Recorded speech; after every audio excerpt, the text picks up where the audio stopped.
Senator Cory Booker is the junior senator from New Jersey. Prior to his election to the Senate, he served as the mayor of Newark. Senator Booker played varsity football at Stanford, where he was an all Pac-10 academic team. I don't think any other senator can make that claim. At Yale Law School, he co-founded what is now called Shabtai, a global Jewish leadership society, where he has been described as facilitating the kinds of conversations around the Shabbat table that bring together secular and sectarian, poor and rich, Muslim and Jew, student and scholar, Mormon and pagan, and jock and genius. When he moved to Newark after law school, he started a nonprofit to provide legal services to low-income families. He's the leading national figure in the effort to fix our broken criminal justice system. Senator Booker is a member of the Senate Bipartisan Task Force for Combating Anti-Semitism and a co-founder and co-chair of the Bipartisan Abraham Accords Caucus.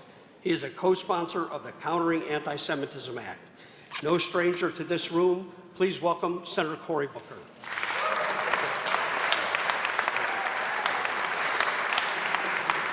All right, so I am a warm-up act for the great senior senator from Oregon, Ron Wyden. I want to be very quickly.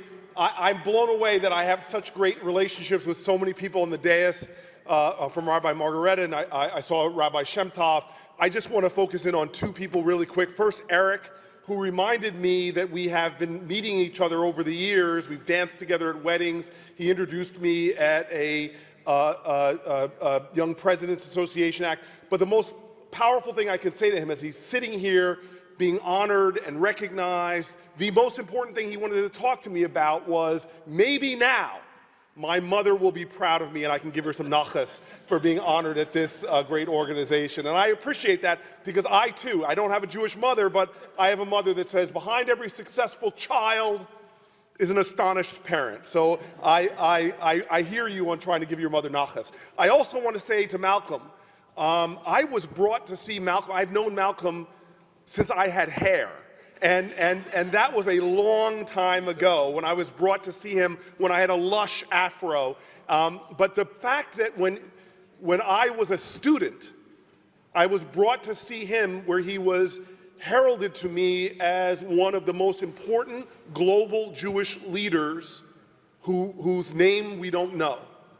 And I saw his humility, I saw his strength of leadership, I saw his compassion and care for this big black goy from Jersey. But most of all, he remained in my life as a guiding light, an example of what real leadership is about. Not having people give you awe because of your great leadership, but empowering other people to lead. And I just want to give you a round of applause, Malcolm, for years of friendship. All right, so I come to you very briefly before the main act of Ron Wyden comes. I come very briefly to tell you that you cannot talk about Jewish heritage. There's so much to brag about. Jews in America, from the labor movement to the arts, the sciences, has made indelible impacts on the course of this great nation. We are America because of Jewish Americans and the extraordinary impact. But for me to stand here as the fourth black person ever popularly elected to the United States Senate, I have to mention that part of Jewish heritage is the extraordinary impact Jews have made on the journey of black Americans in this country.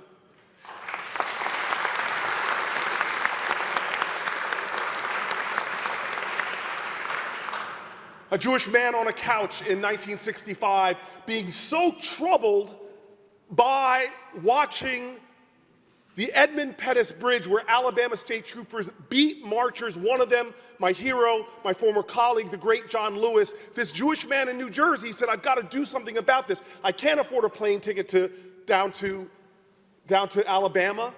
I can't close my business, so I'll just do what I can right here, right now, because that is a quintessential Jewish value. When there is something going on in the world, as a great rabbi said, do not be overwhelmed by the enormity of the world's grief.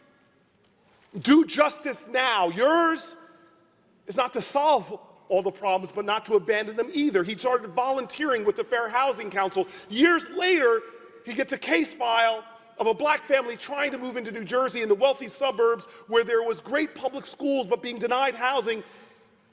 They set up white test couples after they were turned away from housing. The white couple found out the house they were told was sold was still for sale.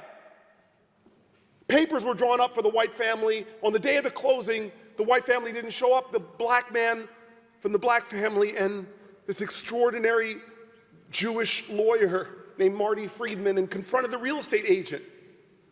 Real estate agent realizes he was caught in discrimination, stands up and punches Marty Friedman in the face and sticks a Doberman pinscher on the black man. A fight breaks out. They get out of there scathed and scarred, but they put legal letters back and forth. The family that owned the house was so embarrassed by what was going on, they agreed to sell the house directly to the black family. The black family moved in 1969, first black family to integrate this large section of New Jersey up in Bergen County.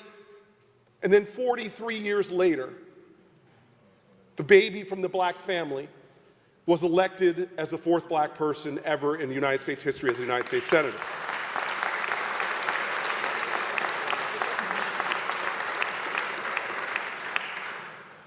It may seem almost irrational that we live in this country where Jewish people have had so many pressing issues and concerns.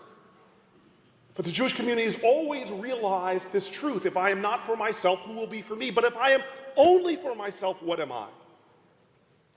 My parents taught me that the civil rights movement is replete with examples of blacks and Jews standing together, marching together, bleeding together, and like Goodman, Cheney, and Schwerner, dying together. I gave a tour of someone to my city this past weekend, and I went to one of my favorite places in the world. It is this unbelievable spot of a synagogue that sits at the intersection, a former synagogue that sits at the intersection of Martin Luther King Boulevard and Muhammad Ali Street, a street intersection named for a Christian pastor and a Muslim man right in the shadow of a former synagogue. Well, the rabbi of that former synagogue was one of the 5 people that spoke on the March on Washington. His name was Rabbi Joachim Prince. He was a man that was banished from Germany when they were still banishing Jews before they started killing them, and came to the United States to raise money for his cause. He traveled all over the country, but when he saw the conditions of black people in the South, he could not remain silent. And he became one of the loudest, proudest voices for civil rights and equality in America, heralded by civil rights leaders and given the honor of speaking right before Martin Luther King on the March in Washington, and not the greatest speaking order there was. But I want to end by telling you what he said and why it challenges me now at a time of rising anti-Semitism, why it challenges me now by what's happening on college campuses, challenges me now when you see global institutions like the United Nations or the ICC showing obvious hypocrisy and anti-Semitic bias.